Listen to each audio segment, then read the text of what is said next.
It happened late at night when most people were asleep. There was no warning, and it was absolutely horrific in its power. This is the moment a 6.8 magnitude earthquake rocked Morocco. You can see people fleeing into an alley only for debris to then start tumbling down. The quake was centered here, just south of the popular tourist destination of Marrakesh. The death toll already stands at over 2,000 people. And as we get new images in of the destruction, it's clear that number is only going to rise. Now it is a race against time to save those trapped in the buildings and try to get to the hardest hit areas that are cut off from the rest of the country. Many, including American tourists, now sleeping outside, fearing more aftershocks.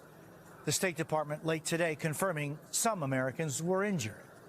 We have two reports tonight, beginning with Matt Bradley. Security footage showing the rumbling, the shaking, and then the screaming as a 6.8 magnitude earthquake struck Morocco. Moroccans are now struggling to reach survivors thought to be buried beneath rubble. It's the most powerful tremor to hit Morocco in more than 100 years. Suddenly we saw things falling from above, like dishes and other things that were fixed to the wall. We were unable to sit or stand. Then we fled outside, said this resident. Really, the earthquake was very strong.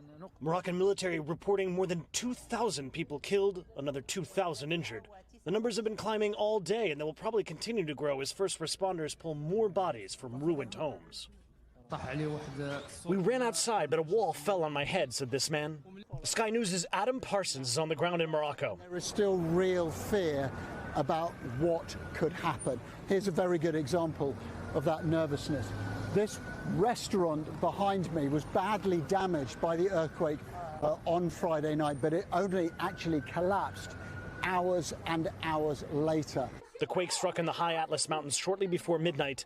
This security camera video of the first tremors shows people fleeing cafes in panic and barely escaping falling debris. We went to sleep, but after a few seconds we felt the earthquake and we went out of the house, this man said. After that, the entire house was destroyed. The epicenter was about 50 miles from the historic city of Marrakesh. Its beloved Medina, or old city of labyrinthine alleyways, now partly damaged. So parts of the Medina are fine. Other parts, as you can see behind me, are not so fine. The older buildings that are less structurally sound have suffered the most. And Jose, we might not even know the full extent of the damage yet. Rescue workers are struggling to reach some of those remote villages in the Atlas Mountains near the epicenter. That's where they're expecting to find some of the worst destruction. Jose?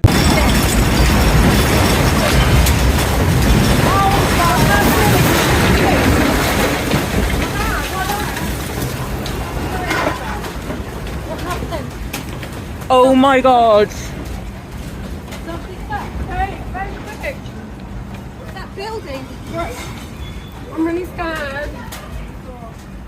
It's alright, it's passing, it's passing, it's passing. They'll be on shot. Should we get under a table? Shall we get under a table? There's nothing's going to fall on us, there's nothing above us. Get under a table? I think we should. Like the kitchen is inside, like. This is nuts.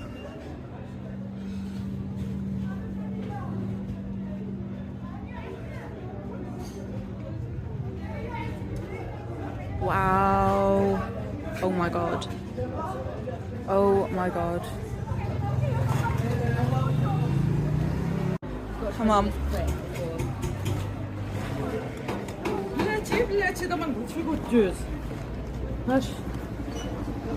Like power's out. Wow. This is the village of Al-Mizmiz in the foothills of the Atlas Mountains, and this place was very badly hit by the earthquake. Now, where I'm standing now, this used to be a coffee shop. When the earthquake struck, as you can see, this came down. Now, the person working in here was rescued, but the houses over there have been flattened. Now, in one of them was the local police chief who was killed, and also a mother and daughter. Their bodies have been taken out of the rubble. But if we take you over this way, the search and rescue teams who are working on this site so that we can go through this this area here, and you get a very different perspective on the devastation that's happened. For one thing, you can see very clearly the arbitrary nature of this. And some of this building is still standing, looks completely intact, and as you can see from this area, it's been pulled down. You can see here the entire concrete basis of the floor has collapsed. And then if we look through these trees, you can see people who are now trying to get in to the building. They're still trying to search for survivors. They think that there is a family up there who are still stuck in the rubble. And this dreadful hunt for survivors, listening for noises, continues around this area. A few minutes ago they stopped because they thought they had felt another tremor in the ground, and all the workers came out there. They've now returned. You can see one of these rescue workers just climbing down on the rubble there, and of course this is being repeated across this region.